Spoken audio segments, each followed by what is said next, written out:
Bueno, pues vamos a empezar. Primero, gracias por venir todos y gracias por estar a tiempo, casi todos.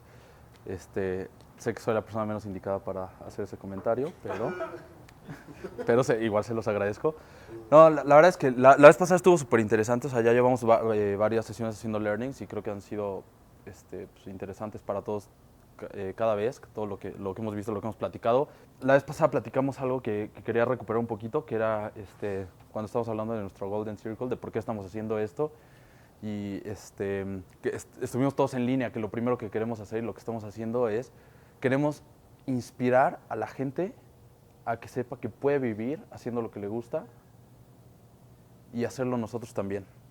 Ese es el por qué estamos haciendo esto, porque queremos inspirar a la gente de que se puede hacer algo que nosotros también estamos haciendo. ¿Cómo lo estamos haciendo? Lo estamos haciendo a través de darle las herramientas y transmitir el conocimiento que nosotros estamos adquiriendo o que hemos adquirido para lograrlo, y lo estamos haciendo a través de educación en línea, educación y contenido online, ¿ok? Entonces, la verdad es que es algo súper poderoso. Estuvimos platicando de eso la vez pasada, y bueno, a mí me sorprendió un poquito que nunca lo habíamos platicado, pero de alguna manera todos más o menos estamos en el mismo camino, estábamos en la misma línea de que eso era lo que al final hace que destinemos un ratito del miércoles de nuestras semanas en esto y que dediquemos nuestra energía en esto cuando bien podremos estar haciendo otra cosa. Entonces, bueno, recuperando eso. Ahora, para el learning de hoy, quiero hablar del futuro, el futuro inmediato, el futuro cercano. ¿Qué va a pasar en los siguientes 20 años? ¿Cómo va a cambiar el mundo? ¿Cómo va a ser cuando estemos en el 2050? El día de ayer, desayunando con mi papá estaba viendo las noticias de que ya el paro de taxistas en España ya lleva una semana, ya cumplió una semana. ¿Habían escuchado eso? Bueno, el punto es que los taxistas, como en todos los lugares del mundo, cuando llegó Uber y Cabify, pues le empezaron a hacer de emoción porque no les están quitando trabajo. Entonces, ahorita, hoy, 2019, el centro de Madrid está detenido completamente por taxistas que están protestando y exigiendo su derecho a trabajar. Siglo XXI, de verdad, hay gente que está peleando por eso, porque Uber y Cabify les están quitando su chamba. Y yo no sé si estas personas saben o no han visto que desde hace por lo menos 2 años, por ejemplo, Uber tiene coches autónomos en las calles funcionando. O sea, Uber le está apostando a que ni siquiera su misma base de trabajadores de ahorita sea relevante. Por ejemplo, en Pittsburgh, que es una de las ciudades con clima más horrible que puedes encontrar en Estados Unidos, con el frío, con la nieve, todo eso, tienen de verdad decenas de carros sin parar y llevan años. O sea, literal, años circulando todos los días, recuperando datos, juntando información. Coches que no tienen una persona manejándolos. Y estos güeyes están haciendo alboroto porque llega esta misma empresa a quitarle su trabajo. Entonces, eso me preocupa muchísimo porque creo que nadie está entendiendo el futuro. O sea, nadie está viendo lo que va a pasar y nadie se está preparando o no saben cómo prepararse.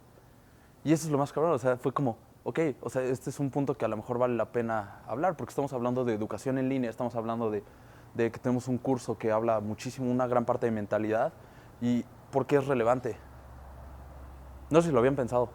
¿Alguien había pensado en cómo blindarte hacia el futuro? O sea, vas a llegar con tu título universitario de taxista profesional y vas a decir, ni más, yo me merezco que me den chamba como taxista porque fui a la universidad. ¿No? Ok, bueno. No, es que todos están bien tristes.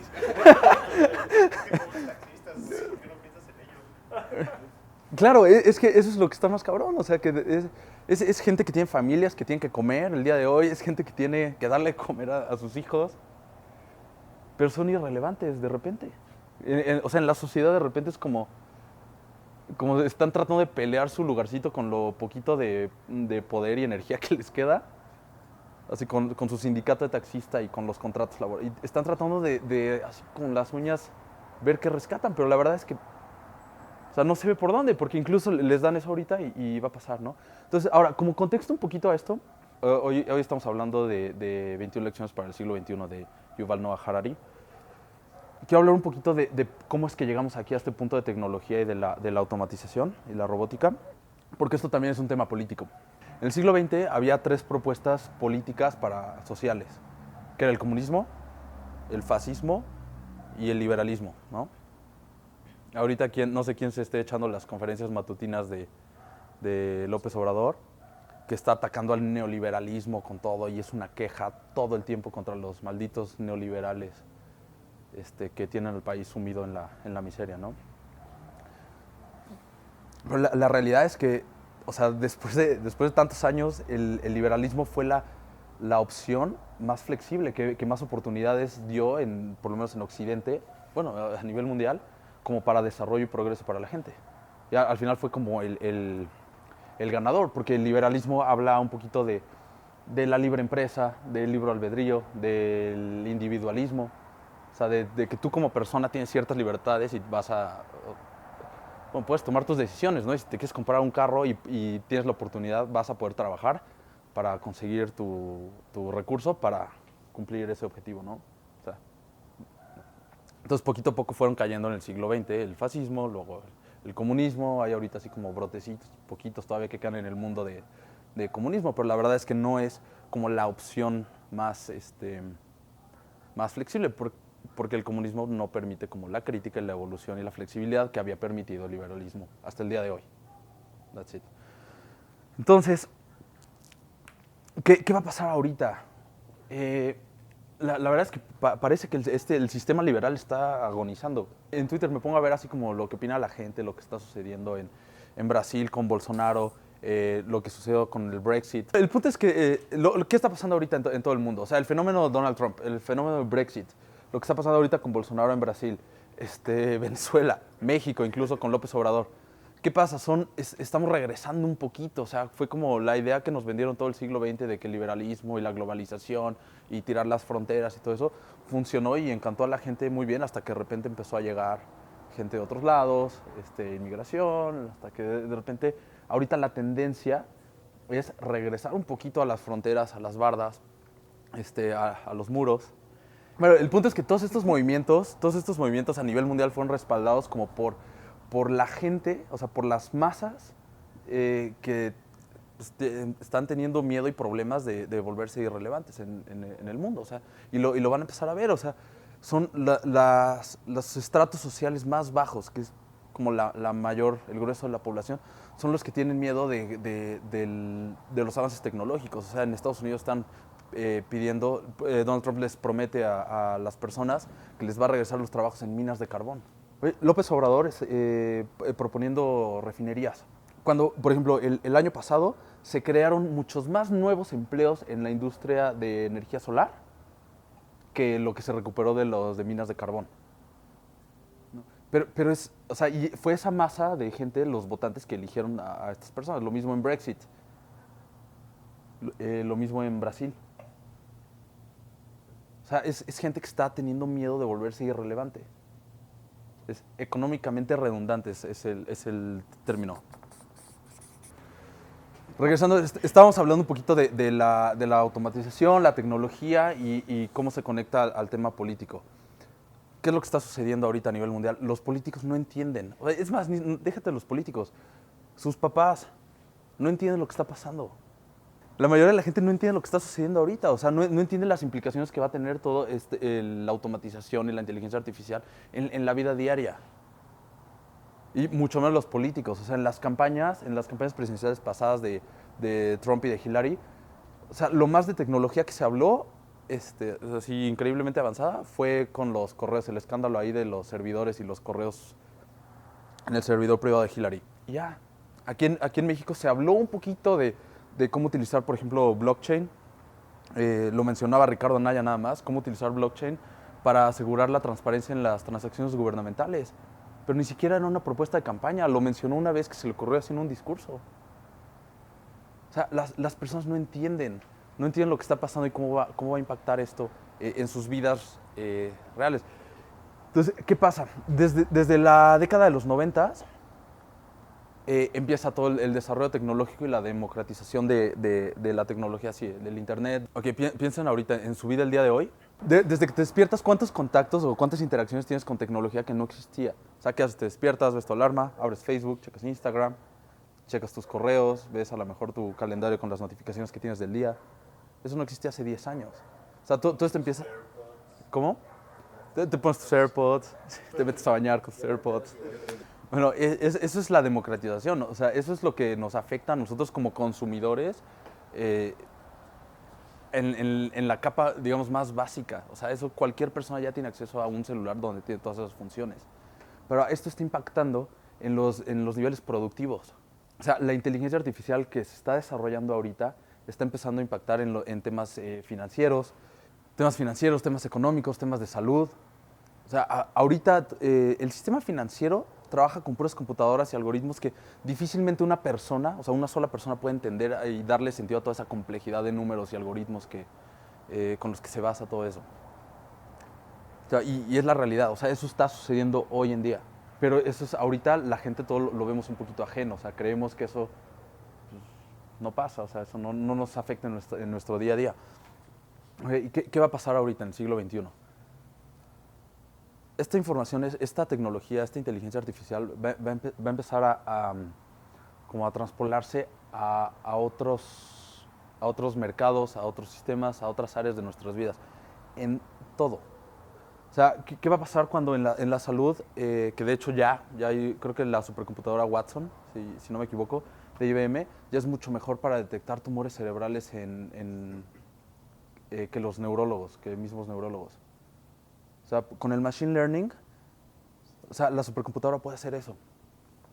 En el tema de finanzas, ¿qué va a pasar cuando tenga que ser, por ejemplo, en el banco, que sea un algoritmo el que te diga si el banco te debe de prestar o no dinero, si te da un crédito? O sea, cuando ya no es una persona quien lo haga. Para empezar, ¿saben qué es un algoritmo? ¿Quién tiene así una definición clarísima que es un algoritmo? Que me lo pueda decir ahorita. Una secuencia de pasos que hay que seguir para tener un resultado. Exacto, un algoritmo, tienes un input, tienes una instrucción con alguna condicional y tienes un output, simplemente así. O sea, es una instrucción súper sencilla, súper simplificada, digamos, que es lo que puede seguir una computadora. Pero la suma de variables y de condicionantes y un lenguaje lógico y todo eso es lo que va creando la complejidad, digamos, del algoritmo. Se cree que al día de hoy son los humanos los que somos mejores para crear algoritmos porque tenemos un entendimiento global de la situación. Entonces, si tú entiendes que hay, por ejemplo, te voy a poner un ejemplo, para calentar agua. O sea, tú como humano le puedes explicar a una persona muy fácil así de agarra esa tetera, ponle la estufa, préndele y calienta el agua, pon el agua a hervir. A una computadora, claro, no, a una computadora le tienes que decir qué es agua, dónde está el agua, dónde está la tetera, qué tiene que hacer para llegar ahí, o sea, ¿sabes? Todas esas instrucciones, pero, o sea, un algoritmo no es más que esa serie de instrucciones, ¿no? El problema, o no problema, lo emocionante, depende de dónde estés parado, es que está llegando el punto en que los algoritmos son mejores para crear algoritmos, o va a llegar el punto en que un algoritmo sea mejor para crear algoritmos que una persona. Y ahí es donde todos los futuristas con escenarios distópicos hablan de la rebelión de las máquinas, porque los humanos son falibles, cometemos errores. Ok, para cerrar el tema de la política, todas las revoluciones sociales que hubo en el siglo XX y lo que está pasando, por ejemplo, ahorita en Venezuela, es la revolución de las masas, o sea, de la gente normal, contra la oligarquía, contra la élite. O sea, contra los que controlan el dinero, contra los que tienen el poder, digamos. Siempre son las más, la clase obrera. Sí. ¿Qué pasó ahorita en Francia también? ¿Cómo? Los chalecos amarillos. ¿Qué pasó? Oye, la gente está quejándose. Lo hablamos la vez pasada. O sea, la gente se está quejando no porque no tienen cómo alimentar a sus familias. Sí, la gente se está quejando porque ya no le alcanza para ir al cine e ir a restaurantes todos los días. Porque el dinero se les va en la renta, en la comida y en el transporte al trabajo. Entonces, justo vamos a conectar con eso, pero no tiene el sentido de propósito, o sea, de las actividades como humanas, de recreativas, no se puede, no se lo permite, su situación económica no se lo permite, pero en realidad tienen todas sus necesidades humanas fundamentales cubiertas. Sí. Pero es una realidad y la gente está en las calles protestando y es contra el gobierno. Y el problema es que no hay una alternativa política, no hay una propuesta de sociedad, como antes había el comunismo o el fascismo, ¿sí? No hay una alternativa al liberalismo. O sea, neoliberalismo no es nada, o sea, simplemente es nuevo liberalismo, pero es lo mismo. O sea, es esta flexibilidad de que tú como individuo vales la pena y tienes libertad, tienes derechos humanos, eh, o sea, tienes ciertas características tú como persona en tu mente y se te deben de respetar, y ya. Pero en realidad no hay nada más, o sea, y el modelo económico donde de repente todo el mundo se levanta, que sigue. Y es ahí justamente entramos al tema de la irrelevancia. O sea, la gente se está volviendo irrelevante, o sea, ya no es productiva. O sea, antes en las guerras a tener al pueblo como ejército, pues al final era carne de cañón, o sea, lo mandas y va uno, otro y así, ¿no? O sea, un gobierno necesita de masas de pueblo, ¿no? Y en la revolución industrial pasó exactamente lo mismo. En la revolución industrial, ahí el problema, el miedo de la gente era que fueran a ser reemplazados por máquinas, pero no de la misma manera que está sucediendo ahorita. Porque hay dos como atributos en este sentido, hay como dos atributos de las personas. El atributo cognitivo y, digamos, el físico. En la revolución industrial las máquinas llegaron a sustituir la parte física. O sea, una máquina es mucho más eficiente, un tractor, por ejemplo, es más eficiente que las personas ahí en el campo arando la tierra, ¿no? Pero de todos modos, para tener un tractor necesitabas a alguien que lo estuviera diseñando, alguien que le estuviera dando mantenimiento, y todo eso es cognitivo. El problema que está sucediendo hoy en día es que la inteligencia artificial está demostrando que puede estar a la par y a la altura de la parte cognitiva humana. Incluso lo puede superar. Bueno, al final, todo esto de la inteligencia artificial y todo eso, el problema es cuando llega a la parte de los procesos bioquímicos humanos. Somos animales. Y lo que se están dando cuenta las grandes corporaciones es que somos hackeables. Y los gobiernos, no solo las corporaciones. O sea, esta es la era de la información. Y recuerdan que siempre han dicho la información es poder y así. Yo creo que nadie, cuando inventaron esa frase, nadie dimensionaba el poder de la información que se iba a poder lograr. Ahorita hay algoritmos que pueden medir tu presión sanguínea de verte. O sea, una cámara grabándote sin que tengas ninguna aguja clavada, ni que esté ningún sensor, ni nada. De solo analizar imágenes. Se pueden determinar tu presión sanguínea, cosas así.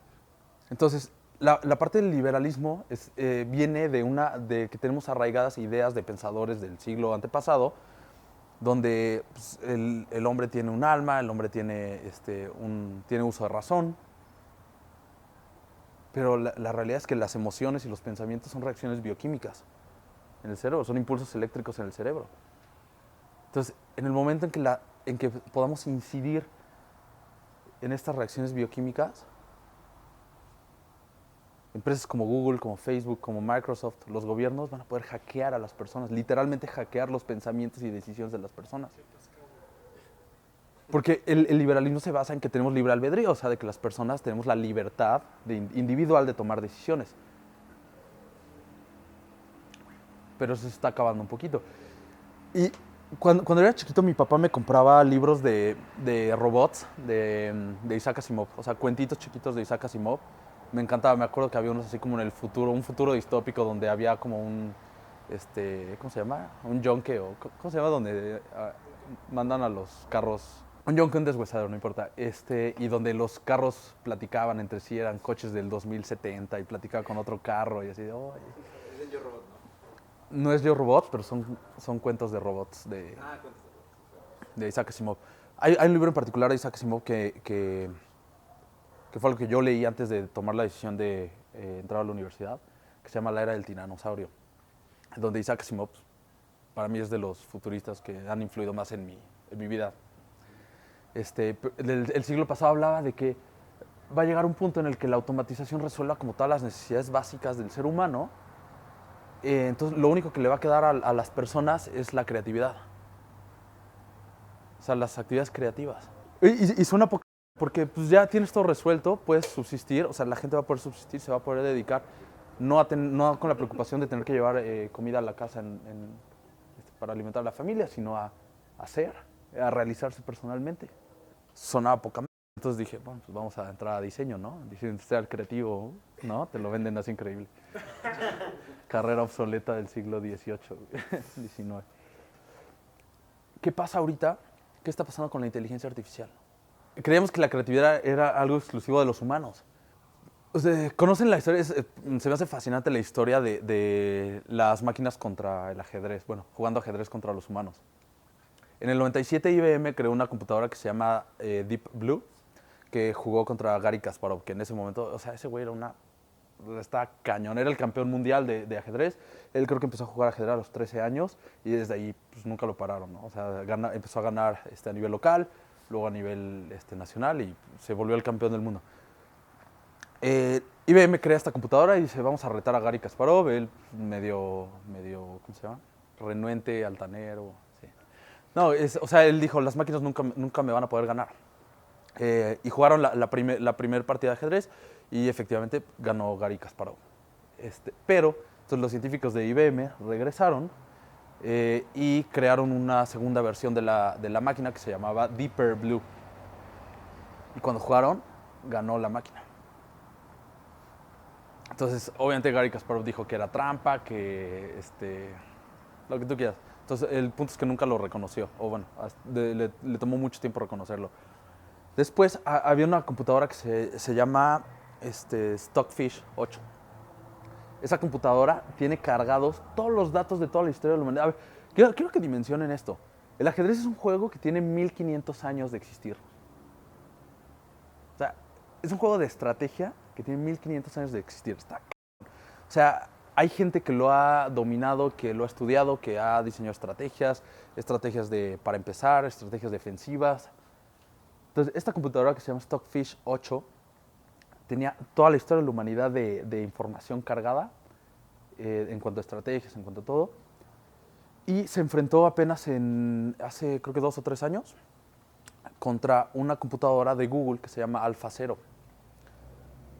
La característica importante de AlphaZero es que está basada en una red neural que maneja la información tratando de imitar los procesos biológicos de un cerebro, ¿no? Entonces, lo más cañón es que esta computadora que tenía toda la experiencia del mundo, o sea, no hay un humano que tenga tanta experiencia como esta computadora, se enfrentó con AlphaZero de Google. Y AlphaZero de Google no le enseñaron ni estrategias de salida, ni defensas, ni nada. Simplemente le dieron las reglas del ajedrez. Y la pusieron a entrenar. A jugar contra sí misma. O sea, lo pusieron a prepararse, a entrenar jugando ajedrez contra sí misma la computadora para prepararse para una partida contra el Stockfish 8. ¿Saben cuánto tiempo le tomó a la computadora prepararse? O sea, es un juego de 1500 años. ¿Saben cuánto tiempo le tomó a la computadora nueva para prepararse para ganarle a la supercomputadora Stockfish 8? 4 horas. Una computadora jugando 4 horas contra sí misma fue mucho más eficiente para resolver el problema que toda la historia, todo el conocimiento, que 1500 años de información. Y lo que está más cabrón es que hoy en día, en los torneos de ajedrez de personas, los jueces utilizan computadoras para analizar los movimientos de las personas y determinar si están haciendo trampa o no. ¿Y saben cómo determinan que están haciendo trampa o no? Si un movimiento parece muy creativo, es trampa. De repente la creatividad pasa a ser de las máquinas.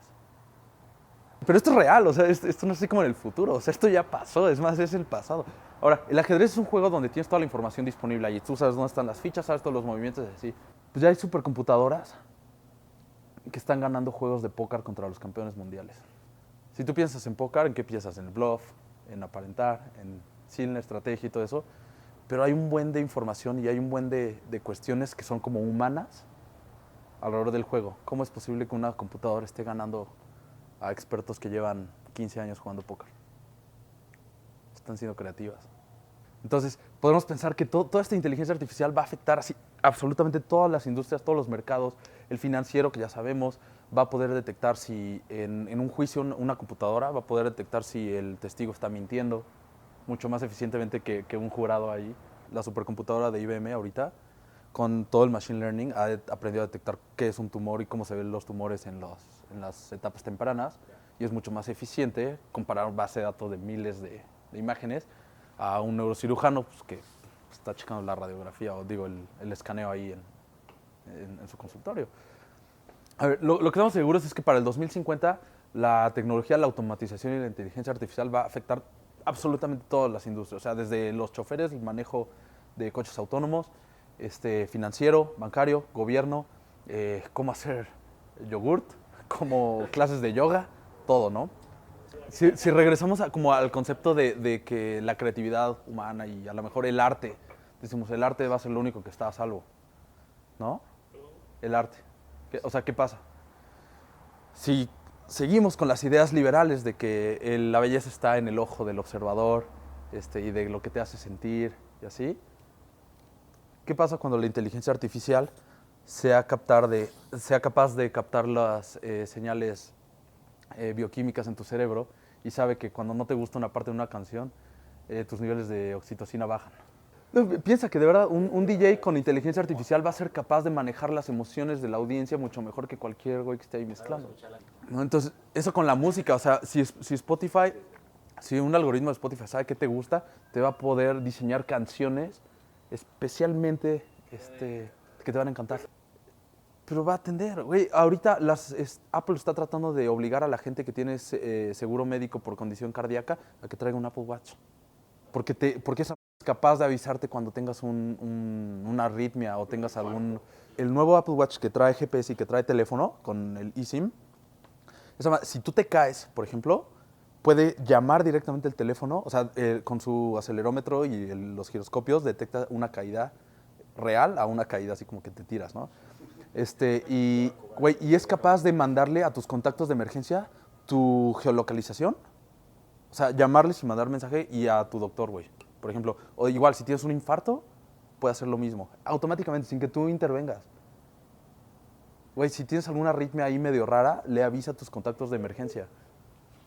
Y eso ya lo hace. O sea, güey, hubo una noticia apenas de un güey que se quedó varado ahí y estaba surfeando y se lo llevó la corriente y lo localizaron gracias a que traía el Apple Watch con teléfono y GPS. El güey perdido así en alta mar. Güey, pero eso se está democratizando, eso es a lo que voy.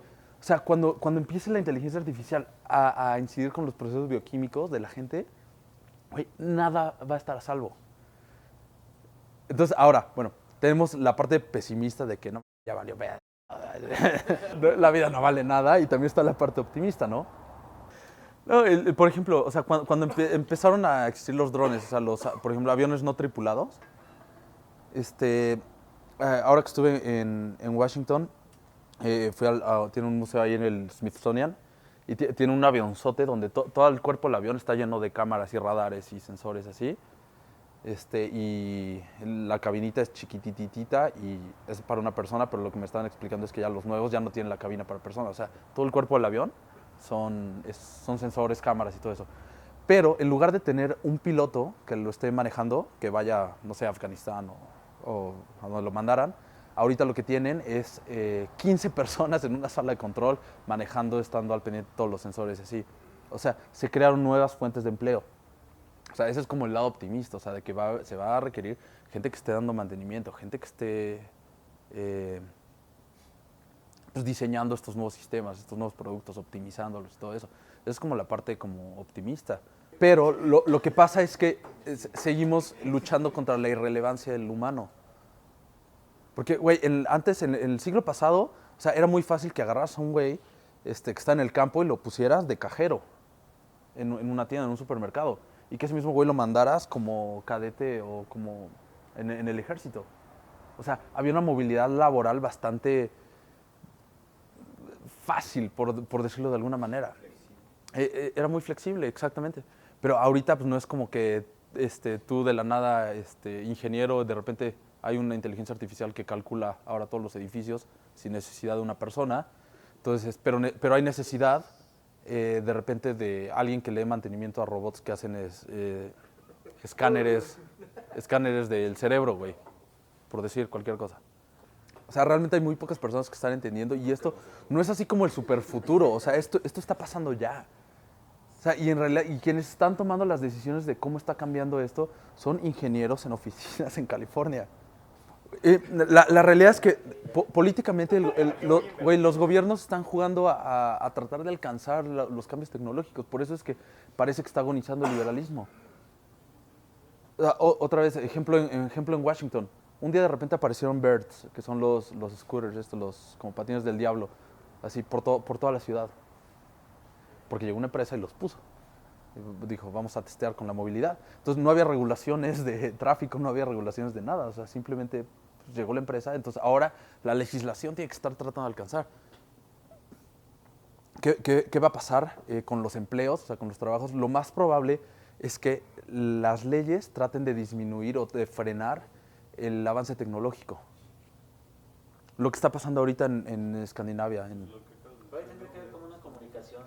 Exacto, es lo de Uber. O sea, están exigiéndole al gobierno que regule las disrupciones tecnológicas que está viendo. Porque no pueden. O sea, la gente llega a cierta edad en donde te cuesta mucho trabajo como que reinventarte y aprender nuevas cosas y así. Sobre todo cuando ya tienes una identidad desarrollada. Entonces, les mencionaba que, por ejemplo, lo que está pasando ahorita en algunos lugares en Escandinavia es que las políticas de gubernamentales no están tratando ya de proteger trabajos. O sea, toda la retórica ahorita de los candidatos y de los gobiernos, por ejemplo, aquí, por lo menos en Latinoamérica, es así de vamos a crear más empleos y vamos a proteger y... Estos están pensando ya en proteger al trabajador, no el trabajo. Esto es súper interesante y súper profundo porque piensa eso. O sea, si el gobierno te puede garantizar tu educación, que te reinventes, o sea, garantizar tu subsistencia mientras te reinventas para que puedas volver a ser productivo. O sea, durante 3, 4 años que desarrollas una nueva habilidad para que puedas volver a ser productivo. Y esto es otro de los principios del liberalismo. O sea, el trabajo dignifica, el trabajo te da sentido de propósito. Entonces, si no tienes que trabajar, ¿por qué existir? Algo que se me hacía súper interesante, que por ejemplo, Ricardo Anaya en las elecciones pasadas como candidato sí proponía lo del ingreso básico universal. Esta es una propuesta como capitalista, ¿no? O sea, del maldito imperialismo yanqui, así. Bueno, le quieren dar dinero a todos. Aunque primero habría que definir qué es básico y qué es universal, ¿no? Pero bueno, el modelo liberalista lo que va a hacer es dar dinero, ¿ok? Si hubiera alternativa así como comunista, que es así como que la tendencia ahí medio, la socialdemocracia, sí. No, que en lugar de darte ese dinero a ti, lo gastarían en proveerte de los servicios básicos, que es, te dan la comida, te dan transporte público, lo que tú quieras, sin que tengas que pagar por eso. O sea, Ajá, o sea, garantizan los servicios de salud. Entonces, están como esas dos opciones, ¿no? Pero para eso tendrías que decidir qué es básico y qué es universal. Y si eso viene de los impuestos de la gente que está, de las empresas que están consiguiendo toda la información y todo eso, ¿no? Y en dónde acaba la universalidad. Porque, por ejemplo, piensa en este concepto, güey. Si tú agarras y le empiezas a cobrar impuestos a Facebook, a Google, a Microsoft y a Amazon y a Apple por que están haciendo dinero con tus datos, ¿no? ¿Recuerdas la famosísima frase de que si tú no estás pagando por un servicio, tú eres el producto? O sea, si tú no pagas por algo, tú eres el producto. Ok, tú eres el producto de estas empresas, ¿no? O sea, tus comportamientos de compra en Amazon, tus correos electrónicos en Google, cómo escribes, tus amigos en Facebook, tu geolocalización, etcétera. Estas empresas están haciendo dinero con esa información, entonces podrían pagarte una parte o en impuestos, los gobiernos podrán cobrar impuestos a estas empresas por el profit que están teniendo con tu información. Ahora vamos a repartirlo. ¿A quién se lo repartes? ¿A todas las personas del mundo? ¿A todas las personas que tienen Facebook? ¿O solo, por ejemplo, solo a los gringos? Porque son empresas gringas. Si les preguntas a los gringos, van a decir solo a los gringos. Entonces, los impuestos de la información, del dinero que hace Facebook con información de la gente, ¿se deberían de repartir en Somalia a la gente? ¿O se deberían de repartir solamente con las fronteras? Esas son las limitantes que ahorita está enfrentando el modelo liberal. Entonces, bueno, el punto es que el gobierno no entiende lo que está sucediendo y al día de hoy no hay como alternativas. En la industria privada la gente va a tender a ser económicamente redundante y irrelevante. O sea, las revoluciones en este siglo se espera que sean no digamos las masas contra los oligarcas o contra la élite, sino gente irrelevante contra las empresas tecnológicas o las élites tecnológicas que tienen la información. Entonces, como conclusión, nosotros ¿qué tenemos ahorita como armas al respecto? O sea, como individuos, como personas. El activo más importante que vamos a tener es la inteligencia emocional, de saber que nos podemos reinventar y nos vamos a tener que reinventar. O sea, porque no sabemos cómo se va a ver el mundo en el 2050. Definitivamente no tenemos ni idea de cómo se va a ver, pero lo que sí sabemos es que va a ser diferente. Va a ser diferente a lo que hay hoy, ahorita. Y las personas, tanto nosotros como las personas que estemos educando, tienen que tener esa inteligencia emocional y esa flexibilidad de reinventarse. O sea, si antes construíamos identidades súper sólidas, con cimientos perfectamente firmes, ahorita lo que vamos a necesitar es construir identidades que sean flexibles, o sea, que podamos agarrar y movernos de un lado a otro, porque no sabemos a dónde nos vamos a mover, pero es seguro que nos vamos a tener que mover. Entonces, la realidad es que es la primera vez en la historia de la humanidad en que no sabemos qué habilidades enseñarle a nuestros hijos. Porque no sabemos cómo va a ser el futuro. No, ahorita más que nada tenemos que enseñar autoestima. No sabemos cómo se va a ver el mundo en 10, 20 o 30 años. Y algo que es súper importante, o sea, de aquí al futuro cercano es que tenemos que mantenernos actualizados con información. O sea, el hecho de la universidad como funcionaba en el siglo pasado, hacía un chingo de sentido porque habla de que, no habla de que, o sea, se trataba de que tú como persona trataras de adquirir la mayor cantidad de conocimiento en tus años de estudio para luego llegar y ejercer. Pero en ese tiempo no existía internet, o sea, no tenías la información disponible en tu bolsillo en todo momento. Ahora, lo más difícil hoy en día es saber qué aprender, porque la información está ahí. Y filtrar el ruido, porque hay tanta información basura, saber cómo filtrar. Eso es lo más complicado el día de hoy. Obviamente hay profesiones donde por ley tienes que tener un título universitario, ¿no? Para ser DRO, para ser abogado, para ser doctor. O sea, pero en el resto de las ocupaciones, o sea, se trata de que resuelvas un problema.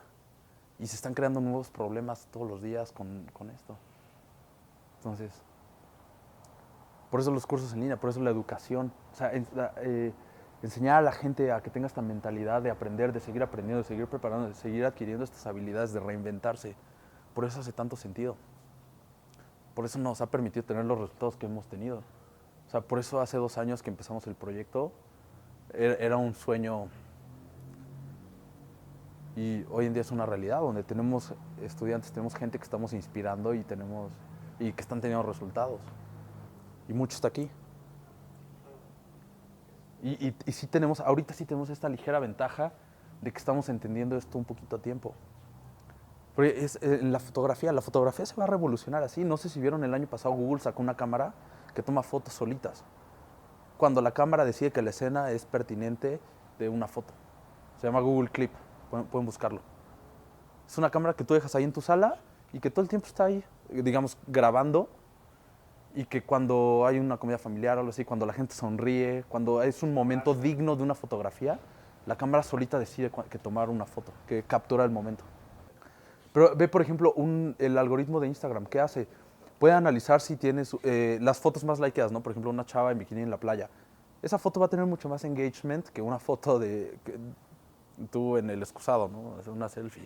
O sea, el algoritmo de Instagram es capaz de determinar que esa foto es más como engagement worthy, que merece más la pena que mostrarse en la sección de explorar y de descubrir. Y va a tener mucho mejor, o sea, se la va a mostrar, el algoritmo va a decidir mostrársela a mucha más gente, porque sabe que la foto va a ser buena. Y si la foto es buena y la gente le gusta, la experiencia de las personas va a ser buena. Y si la experiencia es buena, la gente va a regresar y va a seguir usando la plataforma. Y si sigue usando la plataforma, va a poder vender más publicidad. Y si vende más publicidad, gana más dinero. Elon Musk dice que ya somos cyborgs. O sea, que todos los que tenemos un smartphone en la bolsa somos cyborgs. Lo dice en su entrevista con Joe Rogan. Dice, lo único es que vamos a empezar con el paso del tiempo, la tecnología lo que va a hacer es acelerar la transferencia de información entre la computadora, que es el teléfono, y nosotros. Y si lo ves, o sea, alguien, por ejemplo, yo ahorita desde que uso los AirPods, ya sé por la notificación que, por ejemplo, qué está sucediendo sin tener que siquiera ver la pantalla.